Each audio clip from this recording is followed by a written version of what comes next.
Cinema అయిన మహాన్ నేను మిస్టర్ బిన్ మాట సూటిగా ఉంటుంది, మ్యాటో క్లియర్ గా ఉంటుంది. మూవీ రివ్యూలోకి వెళదాం. మోహన్ లాల్ ఓ మంచి నటుడు అని తెలుగులో చాలా మందికి నాలెడ్జ్ ఉంది. ఇప్పుడు మనమంతా, జనతా గ్యారేజ్, మన్యంపులి సినిమాలతో తెలుగు సినిమా ప్రియులకి బాగా దగ్గరయ్యారు మోహన్ లాల్. ఈ అవకాశం అడ్వాంటేజ్ గానే ఆయన మలయాళంలో నటించిన ఓప్పం సినిమాని కనుపాప పేరుతో తెలుగులోకి అనువదించి ఈ వారం థియేటర్లకు తీసుకొచ్చారు. వైవిధ్యమైన నేపథ్యంలో రూపొందిన క్రైమ్ థ్రిల్లర్ ఈ సినిమా. మలయాళంలో సూపర్ హిట్ అయిన ఈ సినిమా తెలుగు ప్రేక్షకులకి ఎటువంటి అనుభూతిని అందించి ఎలాంటి ఫలితాన్ని దక్కించుకునే అవకాశం ఉందో మన సమీక్షలో చూద్దాం. సినిమా కథ విషయానికి వస్తే, జయరాం పుట్టుకతో అంధుడు, కళ్ళు మాత్రమే లేవు, మిగతా విషయాలన్నిటిలోనూ సూపర్ పవర్ఫుల్. ముఖ్యంగా స్పర్శ, వాసన, వినికిడి సెన్స్ లపై అతనికి ఓ ప్రత్యేకమైన పట్టుంది. వాటి సాయంతో మామూలు మనుషులు చేయనివి అతను ఎన్నో చేస్తా ఉంటాడు. ఆ నైపుణ్యంతోనే ఓ అపార్ట్మెంట్ లో ఎలివేటర్ ఆపరేటర్ గా పనిచేస్తా ఉంటాడు. ఆల్మోస్ట్ అపార్ట్మెంట్ లో ఉన్న వాళ్ళందరి తల్లో నాలుగులా మెలుగుతా ఉంటాడు. ఆ అపార్ట్మెంట్ లోనే ఉంటున్న రిటైర్డ్ జడ్జి హత్యకు గురవుతాడు. ఆ హత్య చేసింది ఎవరో జయరాం కి తెలుసు. అతను ఎలా ఉంటాడో తెలీదు, కానీ అతని వాసన తెలుసు, అతని టచ్ తెలుసు. ఆ చంపిన వ్యక్తి కూడా మహా తెలియగలవాడు. కళ్ళు లేకపోయినా జయరాం కూడా తగ్గే వ్యక్తి కాదు.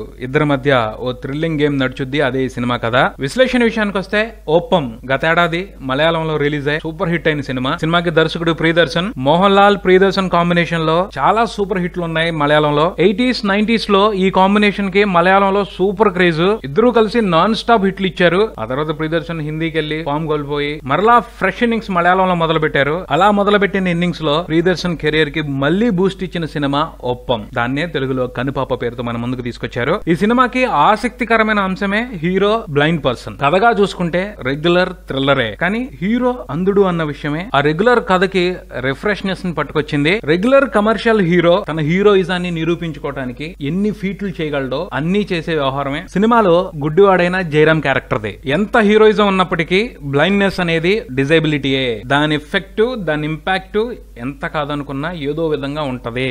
ఆ పాయింట్ ని పట్టుకునే చాలా ఇంట్రెస్టింగ్ గా ఈ సినిమా స్క్రీన్ ప్లే ని ప్రిపేర్ చేసుకున్నారు డైరెక్టర్ ప్రియదర్శన్. థ్రిల్లర్ అన్నాక అది రివెంజ్ థ్రిల్లర్ అవనండి, క్రైమ్ థ్రిల్లర్ అవనండి, కథ చెప్పే విధానంలో థ్రిల్ జనరేట్ అవ్వాలి అంటే స్క్రీన్ ప్లే లో ఇంట్రెస్టింగ్ ట్విస్ట్లు ఉండాలి. అంతేగాని హీరో అనుకున్నది అనుకున్నట్టు జరిగిపోతే ఏముంటది థ్రిల్? సినిమాలో హీరో మహా తెలియగలడు, అయినా గుడ్డివాడు. ఆ వీక్నెస్ నడ్డు పెట్టుకుని విలన్ హీరోని నానా కష్టాలు పెడతాడు. వాటిని ఫేస్ చేస్తూనే అవసరాన్ని బట్టి హీరోయిజాన్ని ప్రదర్శిస్తూ, వీలుని బట్టి విలన్ కి రీకౌంటర్లు ఇస్తూ చివరికి గెలుస్తాడు. ఆ ప్రాసెస్ లో హీరో మీద మనకి జాలీ కలుగుద్ది. వీడు సామాన్యుడు కాదు అనిపించిద్ది.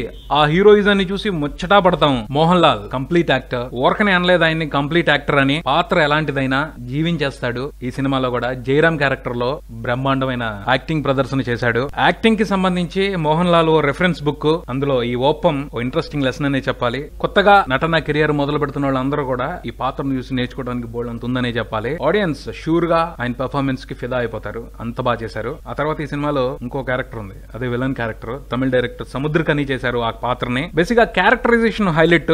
దాన్ని ఫెంటాస్టిక్ గా ప్లే చేశారు సముద్రకని. విలన్ క్యారెక్టర్ అంత పవర్ఫుల్ గా ఉండి గట్టి పోటీ ఇవ్వబట్టే ఈ సినిమాలో హీరో క్యారెక్టర్ కూడా బాగా ఎలివేట్ అయిందని చెప్పాలి. ఆ మ్యాటర్ ని ప్రియదర్శన్ గారు సూపర్ గా ప్రెజెంట్ చేశారు. పోతే కథాగమనంలో అక్కడక్కడ కాస్త బోర్ అనిపించింది. ఎందుకంటే సెంటిమెంట్ ని, ఎమోషన్ ని కొంచెం డెప్త్ గా చెప్పడానికి ఆయన ఆ వీల్ తీసుకున్నారని చెప్పాలి. అలాంటి చిన్న చిన్న మైనస్ ని పక్కన పెట్టేస్తే ఓవరాల్ గా సినిమా ఓ మంచి థ్రిల్లింగ్ ఎక్స్పీరియన్స్ ని అందిస్తుందని చెప్పుకోవచ్చు. సాంకేతికంగా అన్ని విభాగాలు మంచి పనితనాన్ని కనబరిచాయి. ముఖ్యంగా cinematography Ekambaram, fantastic cinematography. Kerala అందాల్ని బ్రహ్మాండంగా చూపెట్టారు. తర్వాత మ్యూజిక్ కూడా మంచి ఇంప్రెషన్ తీసుకుందనే చెప్పాలి. మొత్తంగా ఈ ఓప్పం సినిమా గురించి చెప్పాలి అంటే, నేనిచ్చిన కాబిల్ రివ్యూని చూసి కొంతమంది ఫీల్ అయ్యారు. వాళ్ళందరికీ చెప్తున్నాను, ఈ కనుపాప సినిమా చూడండి, ఆ తర్వాత మాట్లాడుకుందాం ఈ రెండు సినిమాల మధ్య డిఫరెన్స్ ఏంటి, కాబిల్లో నిజంగా జరిగిన మిస్టేక్ ఏంటి అని ఇంకో వీడియో చేస్తాను. ఈ కనుపాప విషయానికి వస్తే, థ్రిల్లర్స్ ని ఇష్టపడే వాళ్ళకి డెఫినెట్ గా నచ్చుద్ది సినిమా. పోతే మన్యంపులి రేంజ్ హిట్ ని ఎక్స్పెక్ట్ చేయడానికి లేదు. ఎందుకంటే ఆ సినిమా మాస్ ని బాగా ఇంప్రెస్ చేసింది. ఈ సినిమా మాస్ కి అంత బాగా ఎక్కడం కష్టమే. ఎందుకంటే ఈ సినిమాలో హీరో ఉంటాడు కానీ హీరోయిన్స్ ఉండరు.